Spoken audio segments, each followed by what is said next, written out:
Hello everyone, কেমন আছেন? আমরা মোটামুটি ভালো আছি।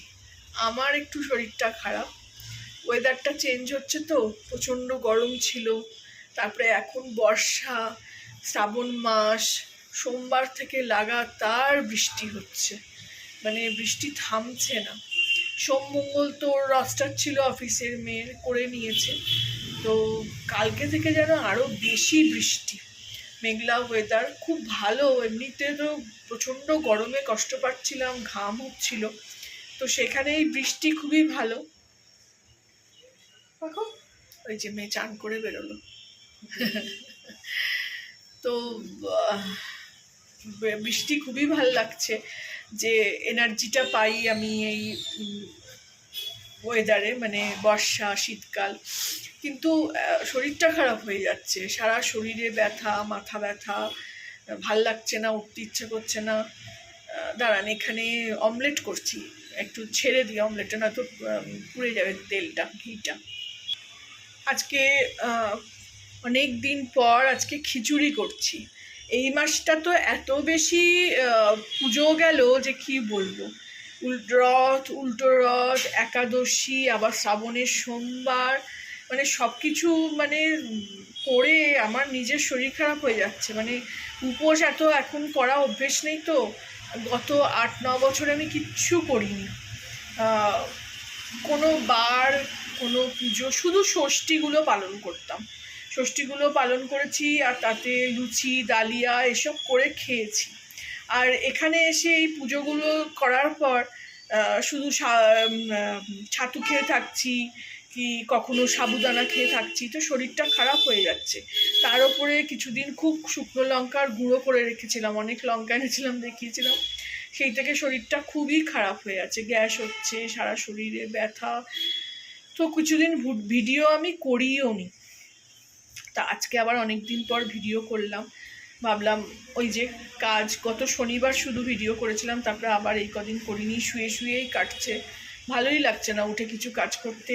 তারপরে মাসের শেষ, সব কিছু জিনিস বাড়ন্ত, রান্না করতেও ভাল লাগছে না, কিনে এনেও খাবো যে সেটাও অনেক দাম, বাইরের খাবার সহ্যও হয় না। তো তাল গোলে মানে অনেক কিছু মানে খিচিমিচি লেগে আছে এইটার।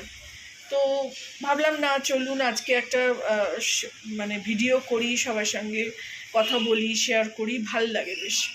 চলুন দেখাই আজকে কি রান্না করলাম। আজকে করেছি এই যে খিচুড়ি, এক কুকার ভর্তি করে খিচুড়ি করেছি। আজকে মুসুর ডালের খিচুড়ি করেছি অনেক দিন পর। এই যে বড় বড় করে আলু দিয়েছি, এই যে, আর খিচুড়ি করেছি, মুসুর ডাল দিয়ে করেছি। এই পেঁয়াজ রসুন দিয়ে খিচুড়িটা খেতে খুব ভালোবাসে আমার মেয়ে, আমারও ভাল লাগে। এখন তো গোবিন্দভোগ চাল দিয়েই করি, আগে সেদ্ধ চাল দিয়েও করেছি। আর এদিকে এই যে অমলেটটা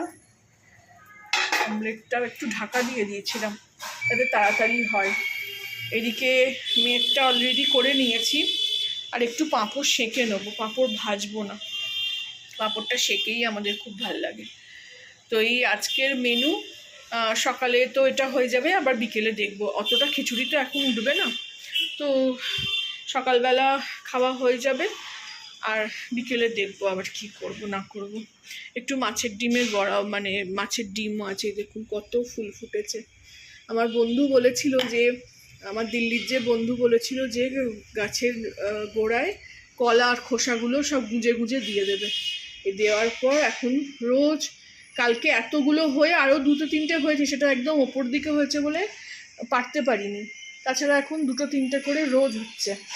এখন এত অন্ধকার, দেখুন না, লাইট জ্বালাতে হচ্ছে।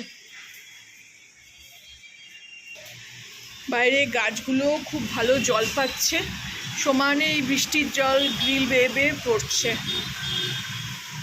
আর এই দেখুন ওপরে এখনও বোধহয় দুটো ফুল, হ্যাঁ দুটো ফুল, একটা বাইরের দিকে একটা ভেতরের দিকে ফুল ফুটে আছে। তো অত ওপরে তো পারতে পারছি না, যতটুকু হাত যাচ্ছে পেরে নিচ্ছি। এই যে রাস্তা তো শুকোচ্ছেই না, রাস্তা ভিজে, সমানে বৃষ্টি হয়ে যাচ্ছে। এখন একটু ধরেছে বৃষ্টিটা, সমানে ঝিপঝিপ ঝিপঝিপ করে হয়ে যাচ্ছিল, খুব খুবই ঠান্ডা ওয়েদার, একদম পাখা তো রাত্রিরে পাখা বন্ধ করেই শুতে হচ্ছে। আমার এই দেখুন পুদিনা গাছ, দেখুন কোনো দিন আমি এত ভালো পুদিনা গাছ করতে পারিনি। এদিকে ধনেপাতা গাছ, দুটো গাছই এত ভালো হচ্ছে যে কি বলবো। আর বর্ষার জল পেয়ে আরও ভালো হচ্ছে। দেখি এবার একটু করে বড় বড় টবে সবাইকে দেবো ভেবেছি। চলুন ছোট করে একটা ব্লগ শেয়ার করলাম। লাঞ্চ টাইম, খেয়ে নিই, এবার পাঁপড়গুলো সেঁকে নেবো। ডিমটা হয়ে গেছে, কড়াটা নামিয়ে রাখলাম। ভালো লাগলে আমার চ্যানেলটাকে লাইক, শেয়ার অ্যান্ড সাবস্ক্রাইব করে দেবেন। যারা এতক্ষণ দেখলেন অবশ্যই একটা লাইক দেবেন। Thank you for watching.